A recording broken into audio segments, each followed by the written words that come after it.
जपेत्वा कथामीति पौराणे प्रथमः पौराणे मध्यमः किं सिद्धस्मसंपत्यं यन्मयाद्यादृष्टिः अनुपश्यता पूर्वे परिपश्यता परे सस्यमिवाचक्षते सस्यमिवाचायते पुनः वैश्वानरः प्रतिश्रुति ब्राह्मणो गृहान् तस्यैकान्तं सन्ति कुर्वन्ति हरैकस्मोकम् आशाप्रतीक्षे सम्पतं शून्यतां च इष्टापूर्ते पुत्रपशुश्च एतद्वन्ते पुरुषस्यात्मनेकसः यस्यानश्नं वसति ब्राह्मणो गृहे तिस्रो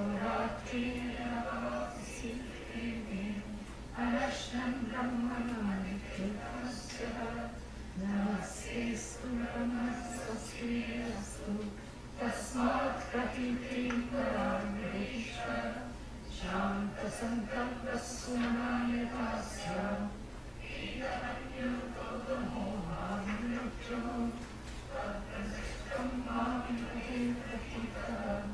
एतत्त्रयाणां कथं बलं मे यथा पुरस्कारः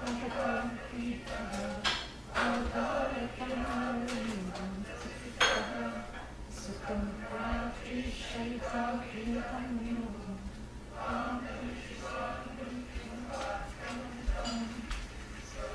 लोके लोकं किं चास्ति न तत्र त्वं न जनाप्रीति उदेति त्वाश्रया विपासे शोकातिको मोहते सर्वलोके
You finished teaching?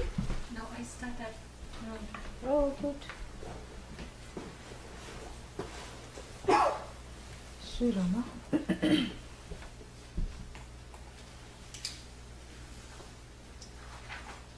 Om Sahana Bhavatu Sahanau Bhunaktu Saha Viryam Karavavahai तेजस्विनावधीतमस्तु मा विद्विषावहै ॐ शान्ति शान्ति शान्तिः ॐ नमो भगवते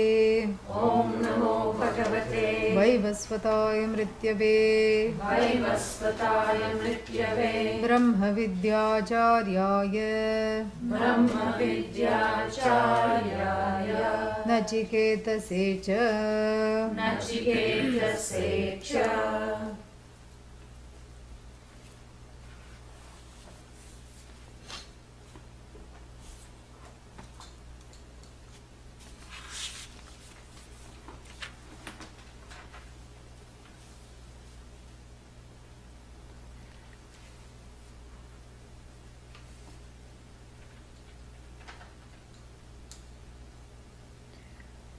उपनिषद शब्देन च व्याचिख्यासित व्याचख्यासित ग्रंथ ग्रंथ प्रतिपाद्य प्रतिपाद्य वेद्य वस्तु विषया वेद्य वस्तु विषया विद्या उच्यते. विद्या उच्यते. So he says, what is the connection with this word Upanishad, which is formed by having three components? What are the three components? Four components. One is the root verb itself, which is sad, shad, and then you have the three components that are operating upon the root verb, two in the form of prefixes, which are they? Ni. And one in the form of the suffix. What is that? Quip. It's equipped with quip. Then no one can forget.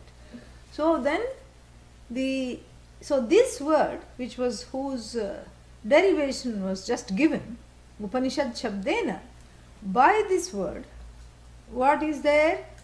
He says, what is there in this word, or what is referred to by this word, is none other than what I wish to show through this grantha. And what do I wish to show by this grantha? Self-knowledge. This vidya alone is the meaning of the word Upanishad. Just some random word you take and you put upani and then sad and then say, oh, this is equal to self-knowledge. How? This is a huge claim, correct? And so he can't get away with it. So he's going to elucidate how the word Upanishad comes to mean self-knowledge. Because there must be some connection. You can't just say sad means destruction. Destruction of what? Sad means loosening or dissipation. Dissipation of what? Sad upa means near. Near what? Ni means definitely, certainly. Certainly what? It could also mean food. Definitely when I approach food, upa, near, definitely what happens? Hunger is destroyed. What does this have to do with knowledge? But he says that the word Upanishad traditionally means self-knowledge. It's not that, upa and ni can be taken any definite approach. Because definitely I can approach the buffet, and then what happens? First the thought of the food loosens up the juices, and then what? Destroys the hunger, atyantikena, absolutely. No, that is not what is this thing. The word Upanishad means self-knowledge. He says there is no difference between the word and what it is trying to show. And that's what he's going to elucidate, because a case needs to be made for it. So he elucidates it in the form of either you can say a hidden Purva Paksha, a hidden objection, or he elucidates it by asking a rhetorical question for himself and then answering it. Kena punaha arthayogena Upanishad Shabdena Vidya Uchyate Ityuchyate. Yeah, so Kena punaha, then again, by what means do we associate knowledge? Vidya here only means self-knowledge, and also little bit of whatever the means to gain the self-knowledge are also included. So how is this association between the word Upanishad Shabdena, and the knowledge that it represents come to be? How is it connected? If you have that question, he says, I will elucidate. Nothing much to talk about that, that's all. He's raising a question. Like that we say, how come this happened? Well, you need to know this, And any question you ask, how come you are here? Well, I have to teach at noon, so this is what it is. So, how come you are not here? Well, something happened on the way. So, so many things. So, sometimes you yourself raise the question.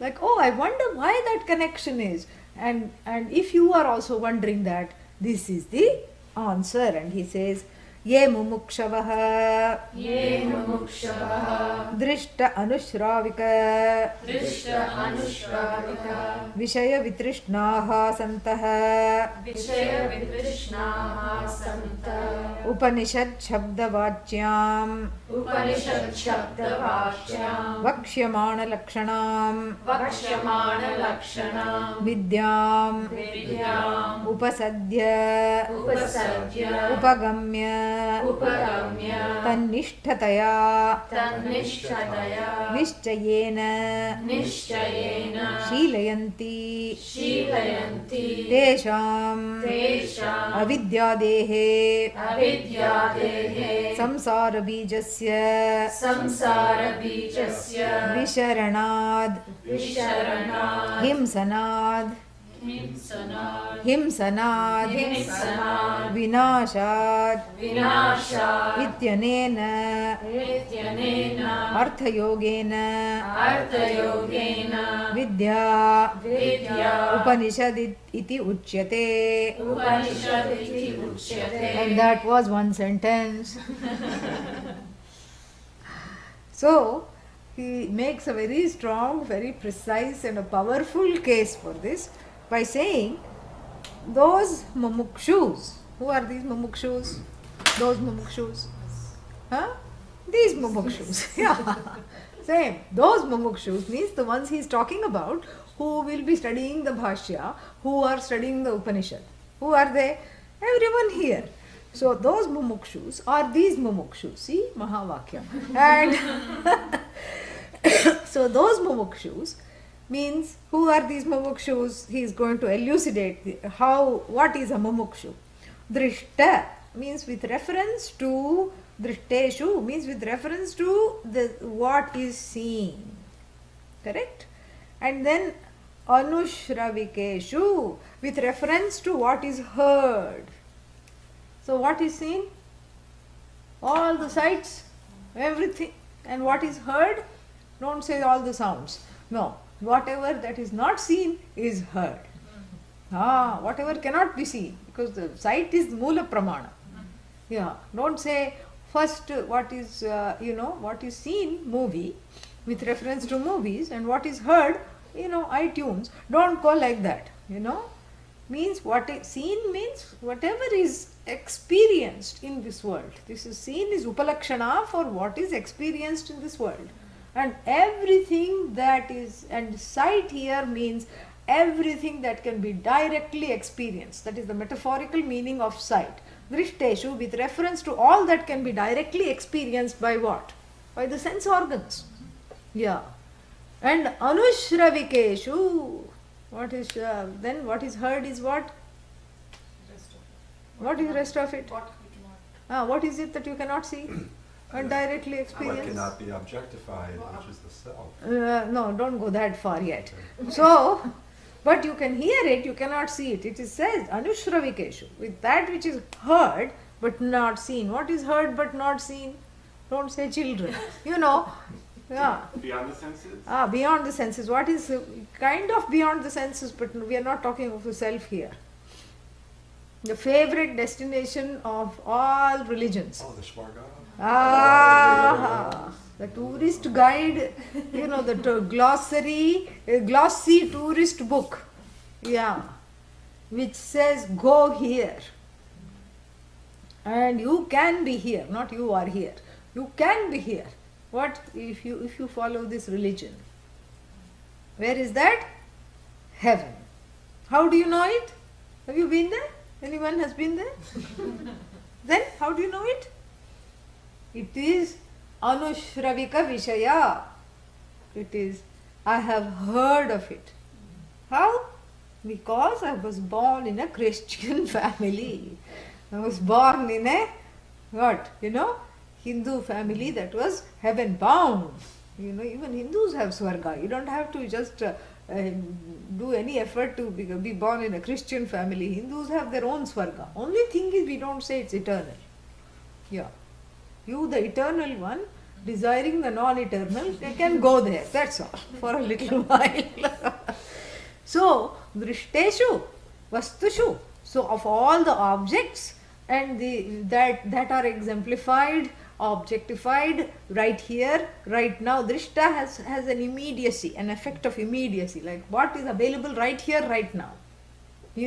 What you can just order from, Taste of India right now, or from Amazon, little bit different, but it's available right here, So what is available right here, right now, comes under the rubric of Drishta,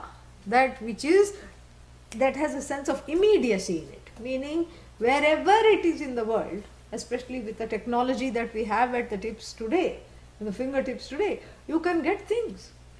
You can get things from India, you can get things from, even if you don't know the meaning of the word, you Google it, and then along with the definition, because this is a capitalist economy, 5-6 sites will come up where to buy that. Yeah. And if you Google Upanishad, it will tell you where to buy the books on Upanishad. Yeah. So drishta means anything that is seen, And then anushravika means heard in accordance with how you are meant to hear it. I wish I could go to heaven with that longing. The anu here means along with the longing that is heard, in keeping with other the traditional way of looking at the religions, the limited way of looking at the religious goals presented by the religion. Here in this case, the first portion of the Veda he is talking about. And everybody has heaven. In his time there was Buddhism. Buddhists also have their own heaven and Naraka, hell. My God, their hell is worse than any Hindu hell. There are there is, where's that? Some caves, Dambula caves. You've gone there? Yeah. Did you see all the depictions of the hell there? Frightening. They have all these 3D clay figures, nicely painted, lot of red, lot of blood. And then you have these lances piercing from the front, from the back. The fellow is hung upside down by one leg. And then Yama is putting coals in the fire. No, Yama won't do that. His assistant. And then Yama is putting this hot spear into the fire. The assistant is putting coals. And then in another scene, that hot spear is going back, back and forth with various body parts. It is just, lancing this body, and there's lot of red globs down here. This is, this is the Buddhist version of Naraka, various, and they have gradations of hell. Like if you tell one lie, where do you go? And then if you tell, if you do like a hedge fund problem, a big lie, where everyone's money is gone and peace of mind is gone and people's savings are all gone, and then people are cursing you like that Madoff, Madoff, people who are very mad with him. That's why his name is Madoff. These are not accidental. And he's sitting in the prison, I think he's got 117 years of imprisonment for this, and he's already 78. And so it's very clear he's not going to come out anytime soon. And so that kind of, now already he is suffering in the prison, but then afterwards, if he suddenly became a Buddhist, where would he go? He would go to this, the hot spear, and then, for one lie you just have, a few assistants of Yama whipping you, that is, this is gradations of Naraka, and then gradations of Swarga.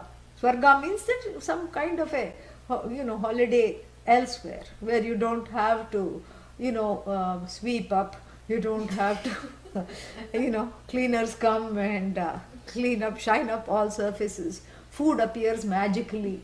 And then when you ingest the food, you don't have to eat it, because that's effort. And then you have to hope it gets digested. That's another effort. But in Swarga, you don't have any stomach. What? What a boring place. No, very interesting.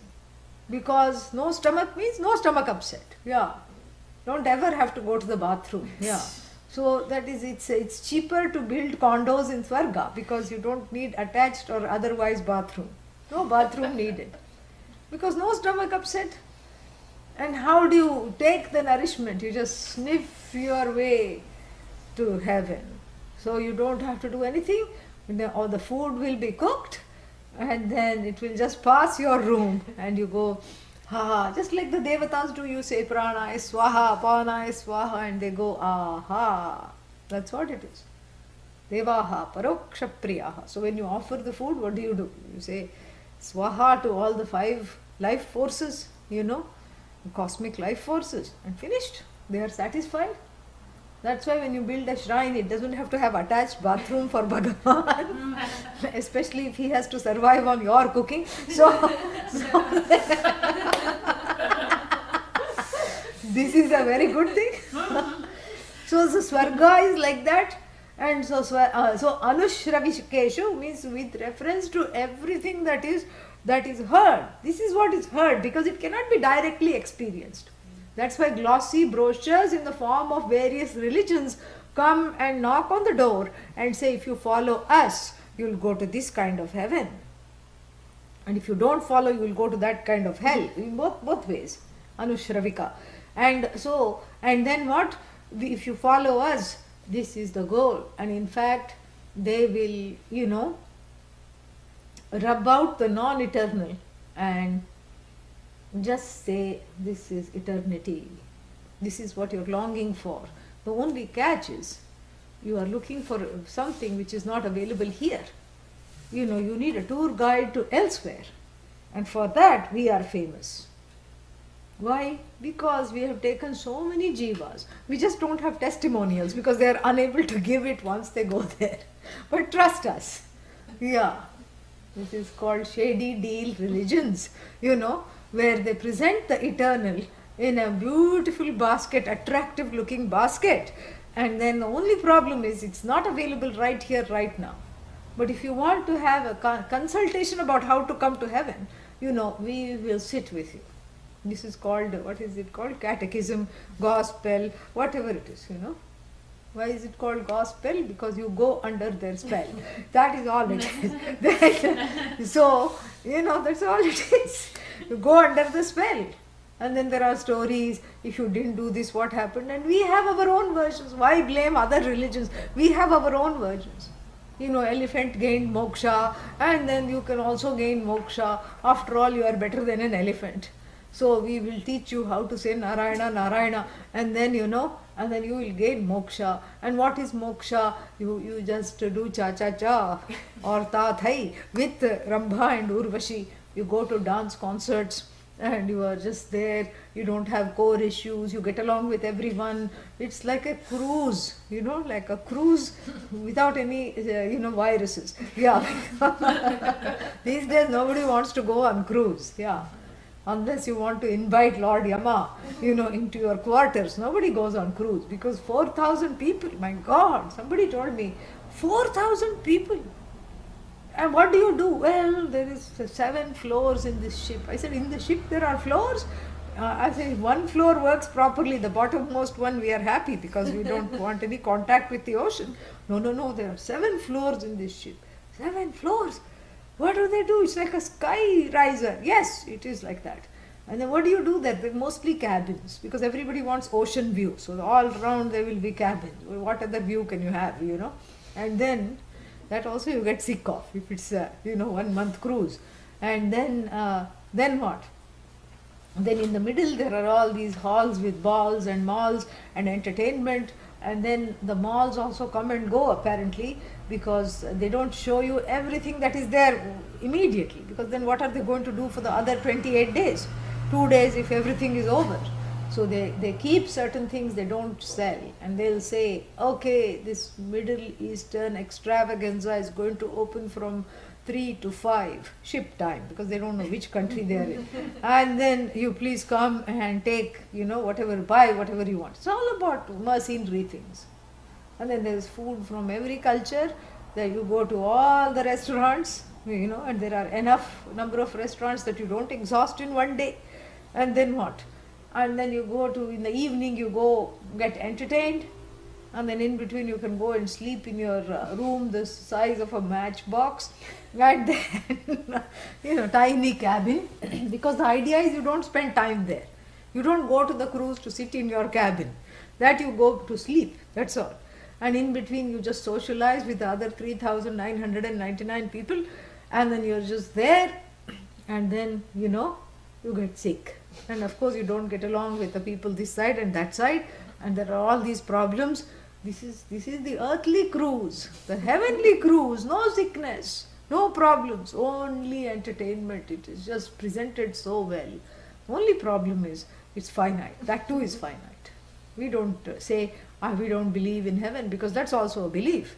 Only problem is it comes to an end. Like all good things, heaven also comes to an end. So drishteshu, with regard to that which is seen, and anushravikeshu, which is heard. Anu has a paramparika, feeling that your parents heard it from their parents, and their parents heard it from their parents, and where did you hear it from? Your parents. So anu means in keeping with the parampara, in keeping with the tradition, in keeping with all these things.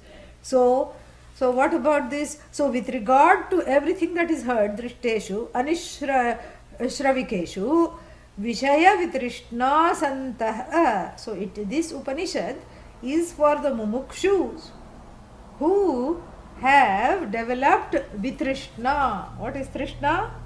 Thirst. Longing. Yeah. Thirst. Longing. Thirst here means longing. Vitrishna means a special longing. Yes? No. Vigata Trishna Yasmat, from whom Trishna has fled, is Vitrishna.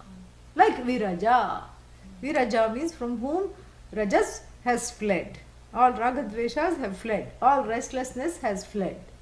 So V also means Vigata. So you have to look at the context. Vitrishna means not a special longing. So the longing has fled from whom? Which longing? Huh?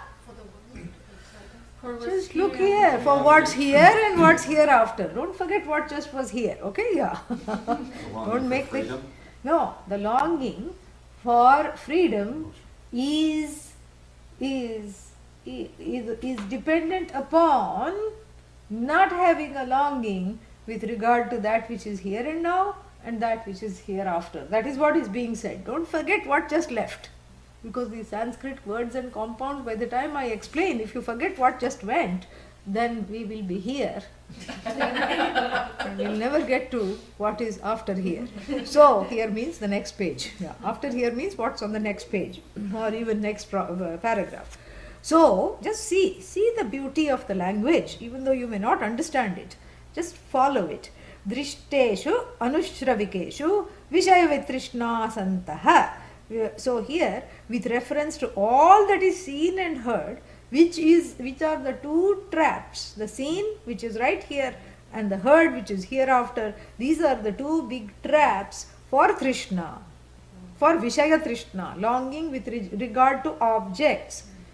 And so for those people who have been able to escape that trap by having Vitrishna, freedom from longing with regard to all objects that are directly available and all objects that are manufactured with the help of punya hereafter. Punya is the vehicle that takes me there.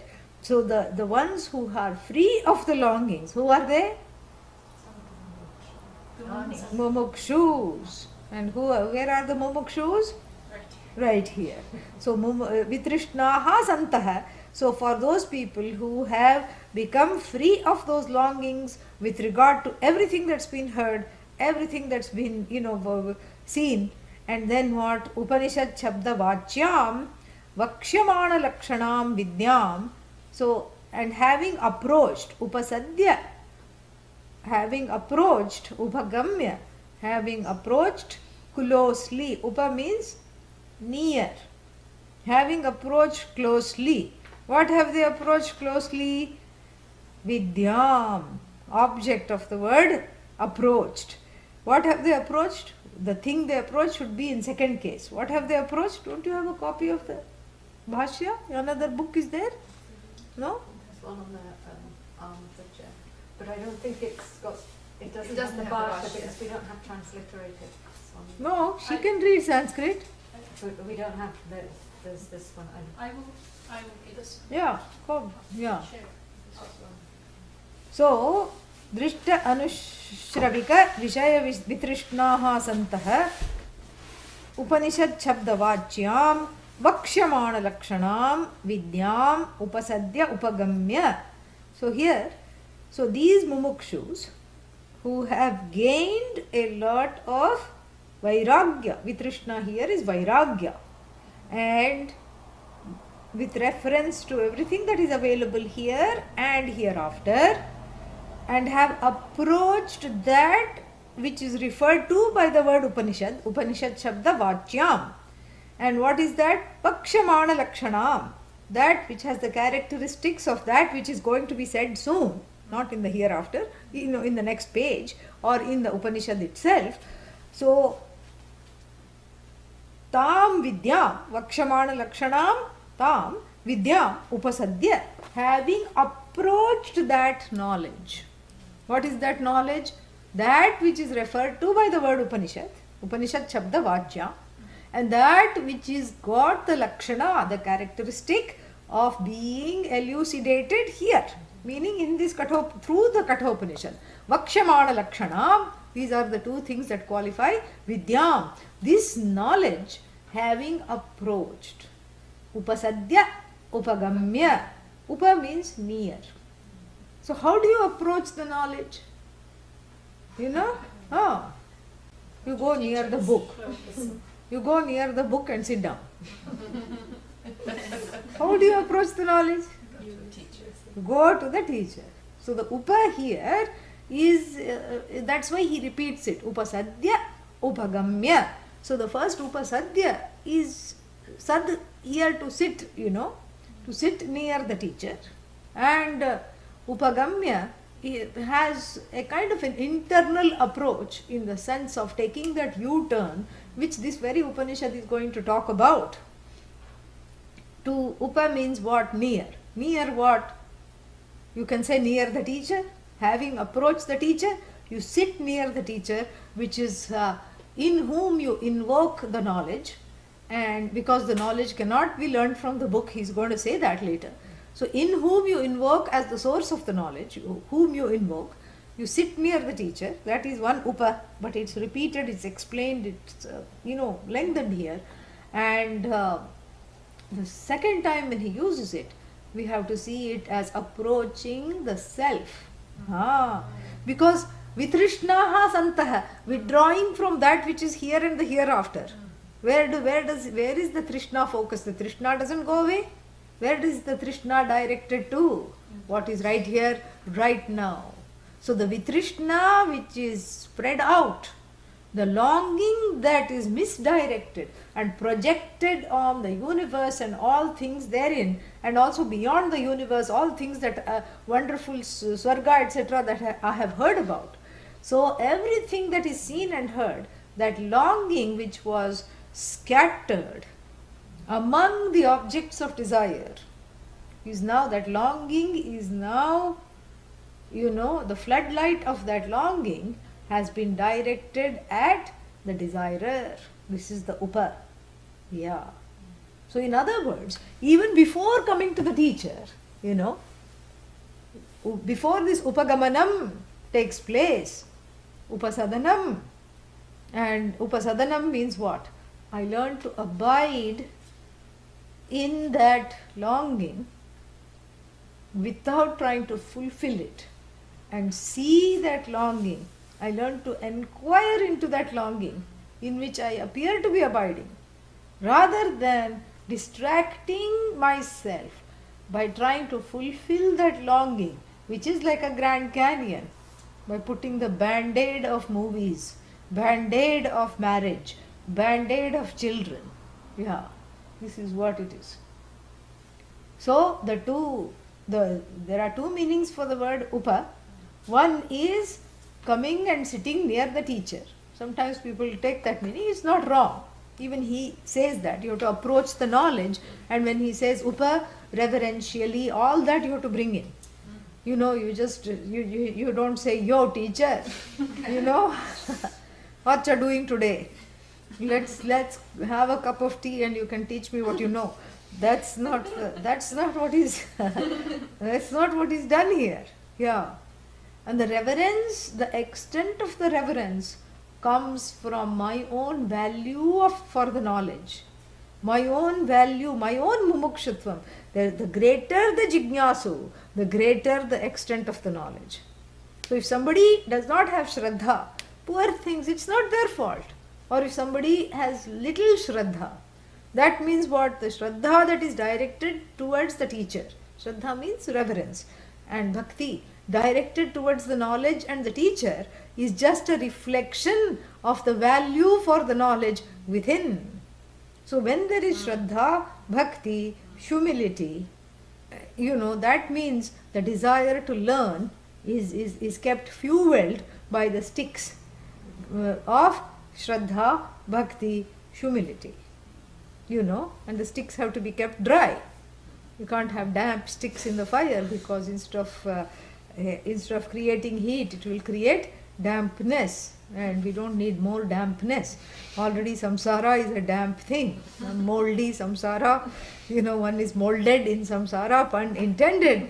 To get out of this, we need to have dry Shraddha that is kept high in the list of priorities, doesn't sink into samsara. That's why you carry the fire sticks on the head, kept dry. And so Shraddha is kept high on a shelf so that it doesn't come low and interact with the mold. Bhakti is kept high on the shelf. The desire to learn is kept high in the sense of priorities. And the humility, which is really connected to the desire to learn, because I have to keep myself in a place of learning. Till when? Till the knowledge takes place. Till I say, alam, enough. That is what it is. Still, if there are doubts, lingering tears, fears, again Shravanam, and to do Shravanam, I have to keep myself, dry. I have to keep the powder dry, yes. And so, I have to keep the sticks dry. And then what? I feed the fire of mumukshutvam and jigyasutvam with my Shraddha. That is the yajna. That is what is the avahanti yajna. That is what samidha danam. And in fact, all mumukshus, mumukshus need not do yajna, but the samidha dhanam, they do. This is what it's every day ritualizes and symbolizes what I have to do. And what is this yajna? You put the fire sticks and you pray for, and each one denotes, this is my Shraddha, this is my Bhakti, this is my humility towards the book, towards the teacher, towards the knowledge, towards Bhagavan, towards the teaching situation, towards the Guru Parampara, wherever else the Bhakti needs to be directed, towards all those things, and so that I am kept in a place of learning. This is very important. And to that extent, that really reorients the person. The entire person is reoriented. Because then what I speak, what I talk, all my actions are oriented to bring forth the mumukshutvam. So really speaking, if somebody doesn't have enough Shraddha, this is what I was saying, we can't fault them. We just have to be compassionate and let them be. Why? Because they can't help it. That's not where they are. The more they value their pursuit, the more humble they will become. The more they value this knowledge, the more humble they will become.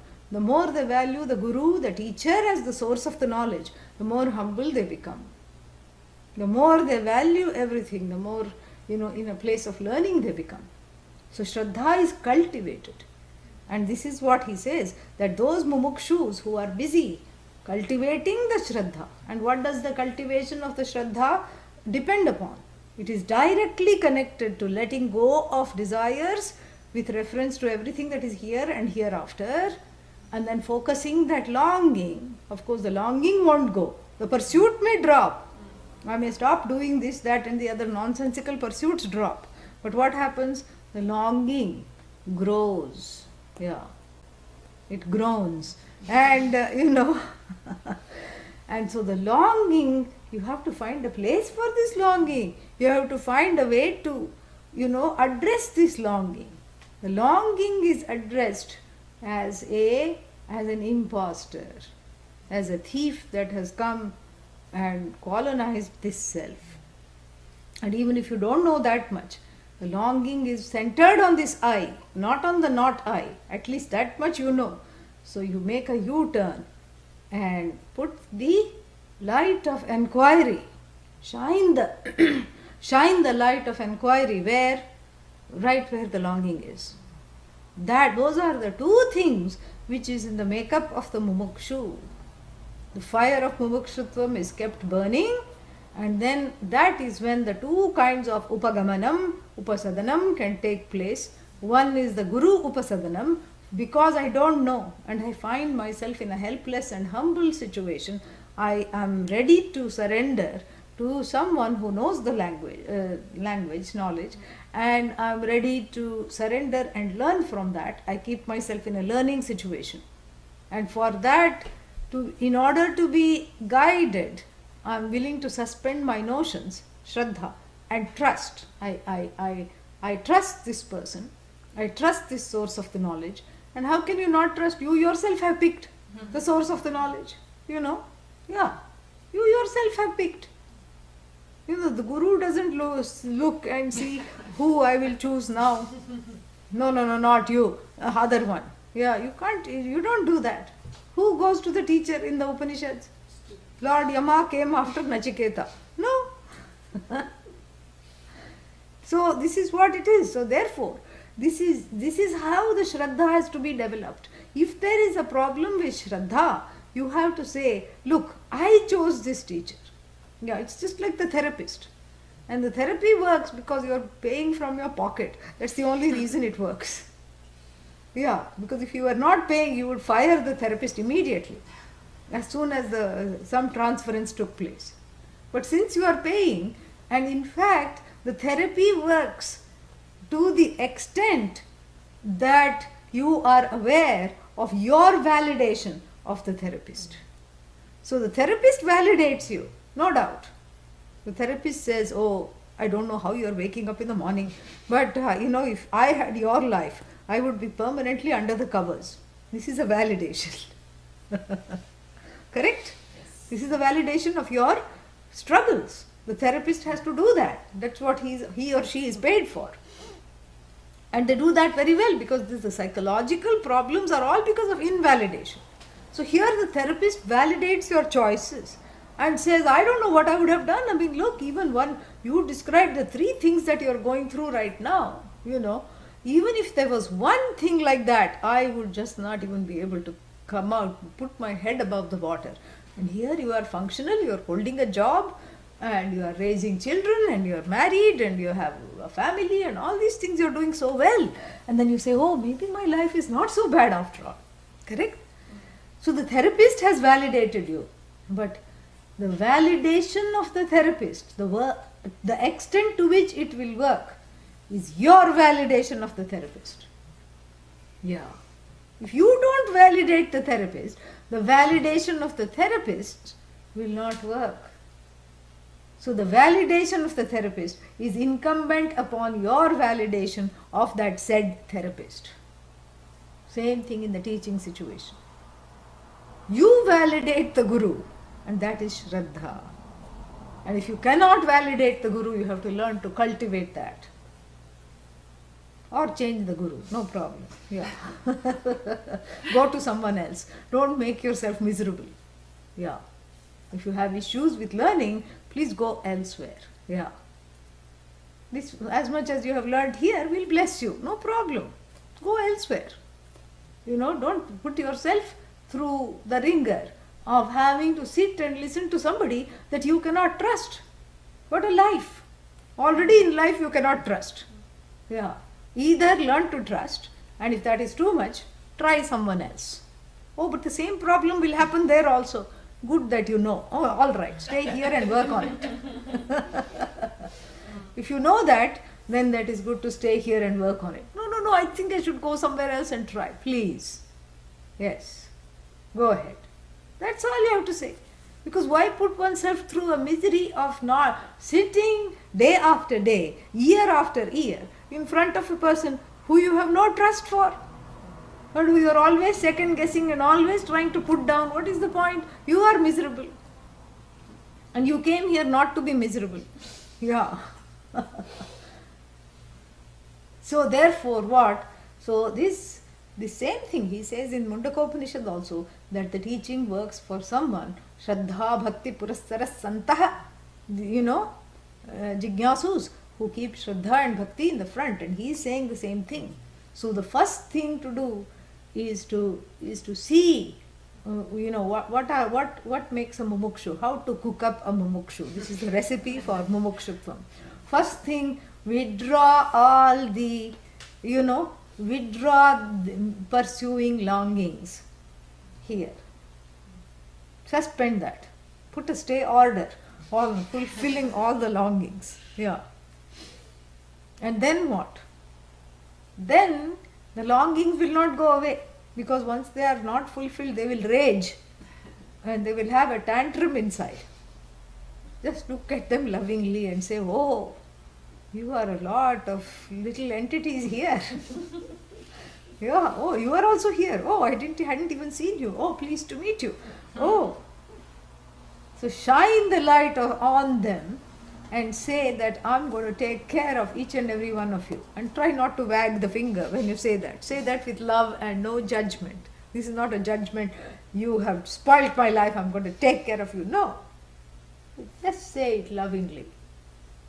And then know that you cannot solve all these. You cannot take this whole population of India which is inside. You can't take care of each and every longing. 6 billion little entities, world population is here. 7 billion now. And so therefore what? You have to take it to a person, because you are taking them to be real. And if they are real, they are all squatters. They are squatting in place of the self without paying rent. Yeah, they are imposters, and they have sneaked in and then made their home where they should not have. They don't own the place. Yeah, Brahman owns the place, and without paying rent to Brahman, they are squatters. And this happens in India all the time. Everybody here, all the Indians living here, they have this spiritual romanticism. I'll buy a plot of land. Where? Somewhere. Hubli. Why Hubli? Oh, it's nice and peaceful. By the time you go there, it will not be peaceful. Yeah. Why? Because everything is, everywhere it's becoming really crowded. Not because you will disturb the peace. Don't take it that way. Hubli, I want to go. So you appoint someone to buy land on your behalf. And you are an NRI. What's an NRI? Non-returning Indian. Never returning. So, you are an NRI. Now what do? You buy a plot of land. And you want a big plot, not near anything else. Yeah. But you don't know what? You don't know that the city is planning to shift the Hubli airport right next to your plot. That is your lot.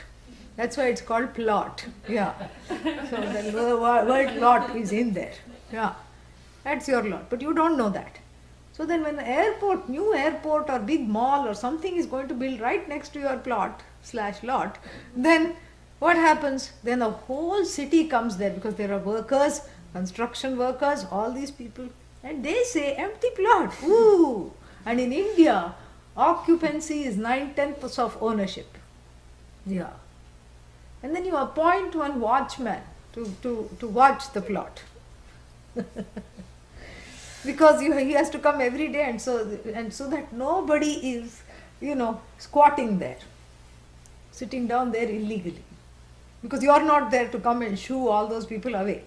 And you can't put a scarecrow, because nobody else. The watchman is the living scarecrow.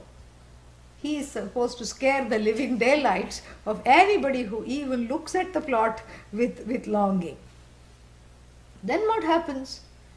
The watchman also needs another watchman. But the watchman has no oversight. Nobody is watching the watchman. The watchman's village is right next to Hubli. The watchman says, I think I'll go spend 10 days in the village. Festivals are coming. And who is going to watch this stupid plot of land? And who knows, And the watchman, without telling, takes leave and goes off to be with his extended family. The workers see one day, oh, no watchman, 2 days, no watchman.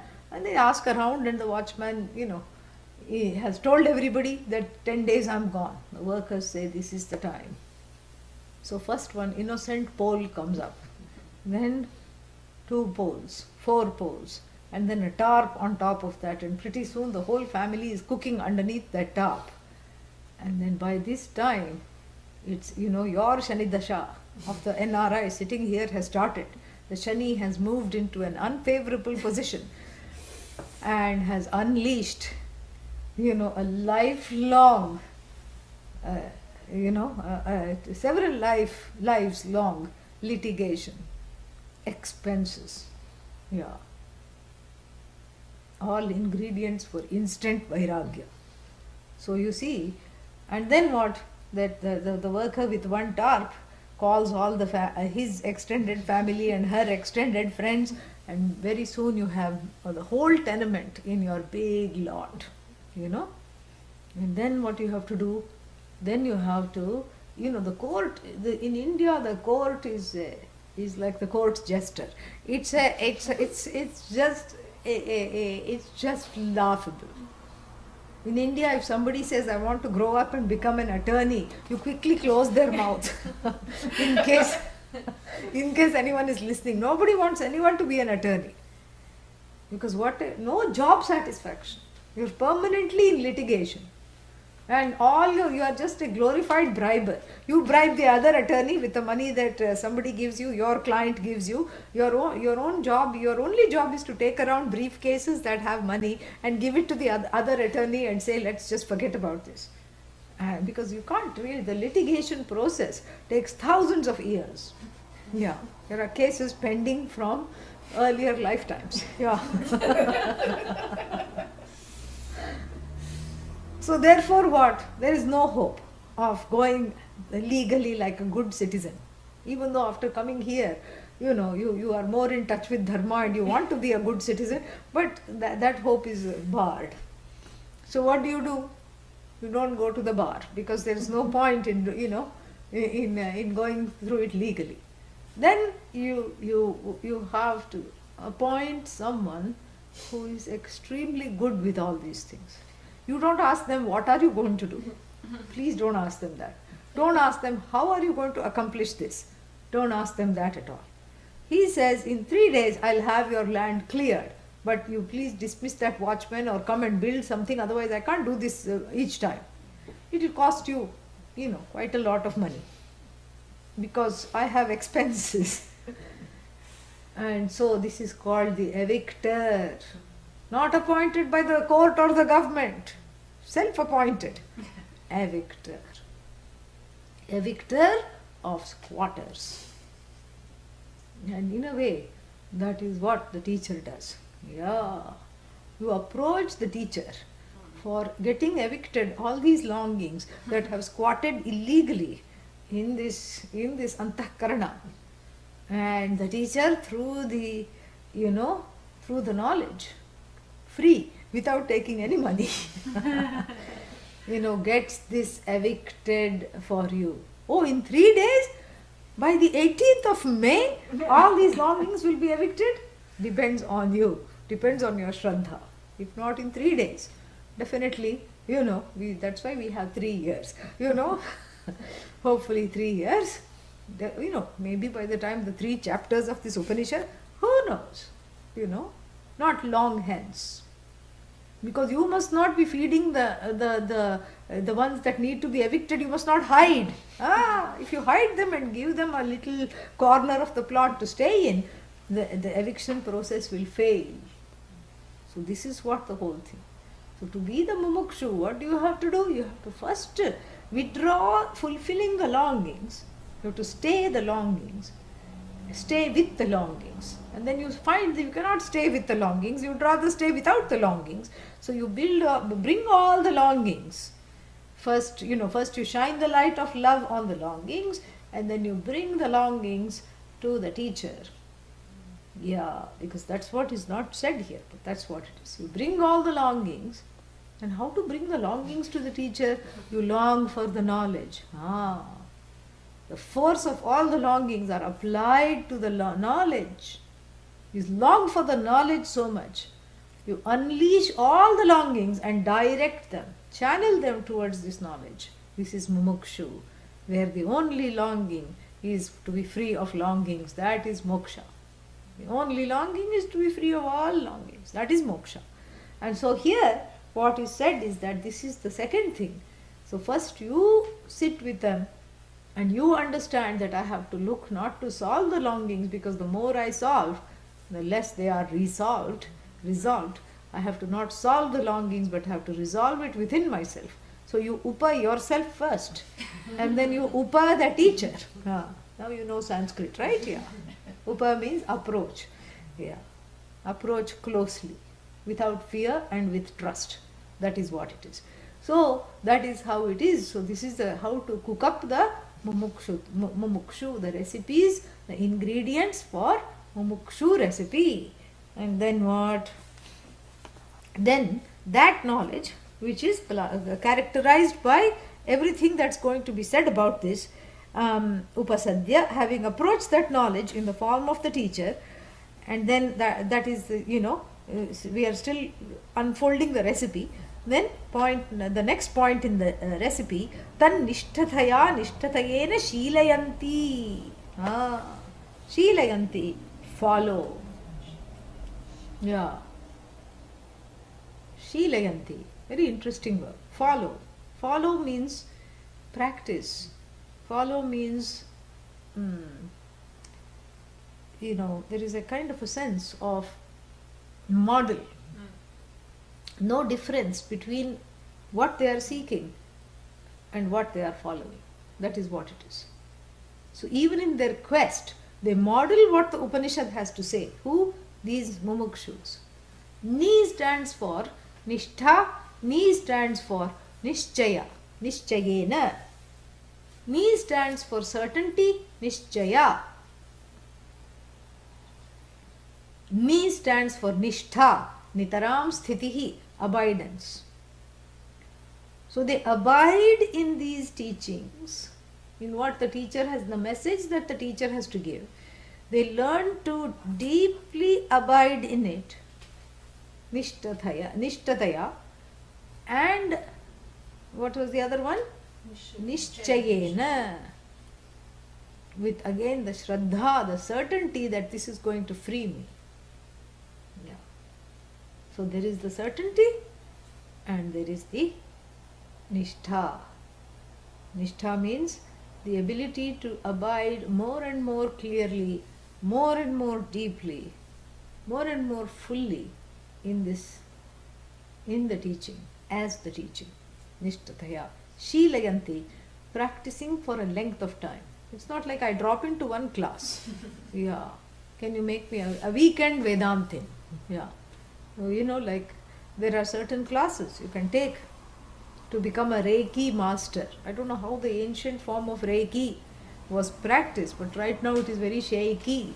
And, because in one weekend, somebody told me, what did you do this weekend? I became Grand Master. Of what? Of Reiki. I said, how?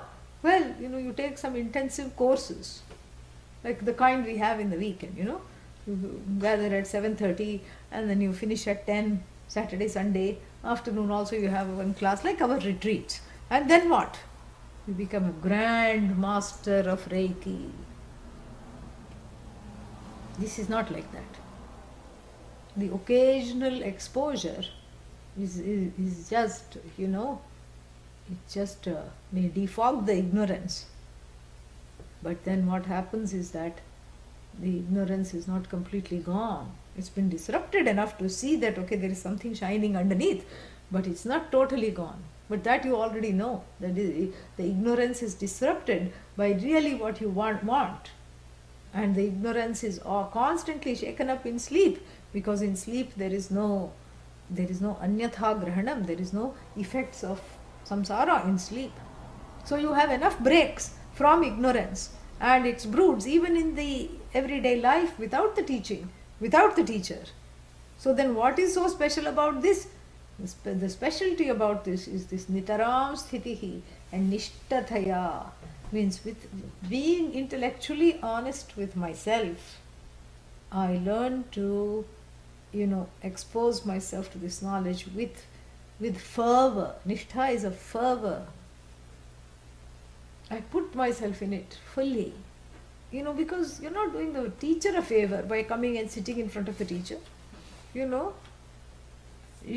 are doing yourself a favor. Because who wants to get rid of the ignorance? Teacher. No. So, the student is the one who is desirous of getting rid of the ignorance. So, therefore, you are doing yourself a big favor. The greater you can abide in it. Even though it feels good to sometimes, this one teenager asked me this after some series of teenage talks at some camp, summer camp. And the teenager was very honest. The teenager said, when you were talking, I was thinking of what to buy after this camp because my birthday is coming up and this much money I'm going to get from relatives and parents, etc. So I was thinking of what to purchase. And then I thought, no, I should be paying attention to you. But then I felt rebellious and said, oh, she can't read my mind. I'm going to only think of this. And I had a good time, dwelling in my internal realm of desire while you were talking, and then feeling that, I have outwitted you. What do you have to say to that? I said, have you really outwitted me? Or have you outwitted yourself? That's what is the question. Because if you go on a little cruise, mental cruise, when the class is going on, and of course sometimes the mind goes away, you cannot help it, but when you bring it back. That's what everybody does. The mind, laya, vikshepa happens right in class. Laya, and laya means that, what I just demonstrated, and vikshepa means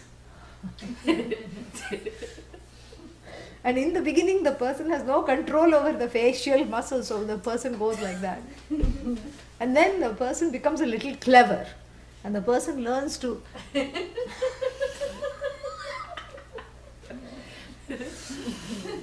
but still go somewhere internally.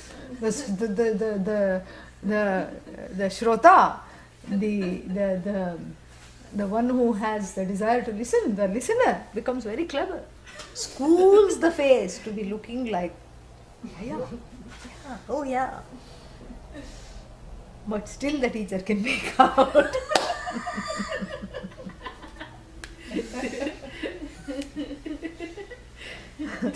That the person is not available. Yeah. Can make out. And that's all it is. So when the teacher can make out that the person is gone, even though they are nodding brightly, and vigorously, sometimes the nods become too vigorous. To hide a little trip they have taken. So the person is vociferously agreeing to something, and so the teacher can make out. And it's not that the teacher says, oh, I'm so sad, oh, they have gone away again, oh, no. Really, whose loss is it? Yeah, the one who went on a cruise, they have missed out, correct? Yeah. So that's why the cruises have to be controlled. Cruise control, yeah, in the class. This is what it is, because you miss out, So this nishtha, nitaram sthitihi, means as long as it takes for the ignorance and its children to unravel, because they are busy building a website of genealogy, avidya, kama, karma, they are writing the history of the whole family. They are doing the family tree. Ignorance, desire, and desire is action, followed by desire has a child, action has a child, twins, Papa, Punya.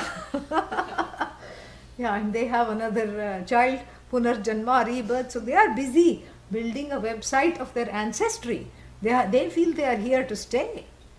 But then what? The nitaram sthiti, that the continued abidance, like even in the scope of one classroom, I abide continually, and also in the scope of my life, I learned to abide continually, that nitaram sthitihi, that continued exposure to the knowledge, the repeated exposure, because this ignorance gets a beating, Yeah, this is what it is. It's beaten out of existence. It really doesn't exist. But you have to give it the beating. How to beat something that doesn't exist? Well, that's the fun. Yeah. With an as though whip. Yeah.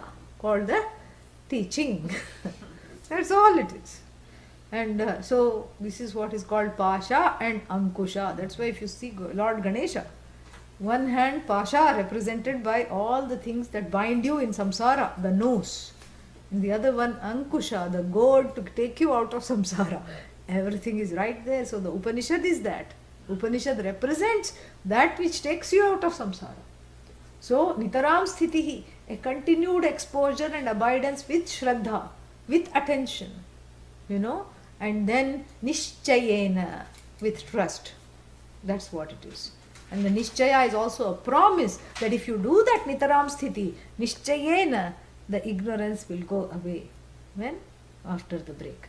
Om Purnamadah Purnamidam Purnat Purnamudachyate Purnasya Purnamadaya Purnamevavashishyate. Shanti Shanti Shantihi. Harihi Om Shri Gurubhyo Namaha. Harihi Om. It'll take about 15-20 minutes, we'll come back.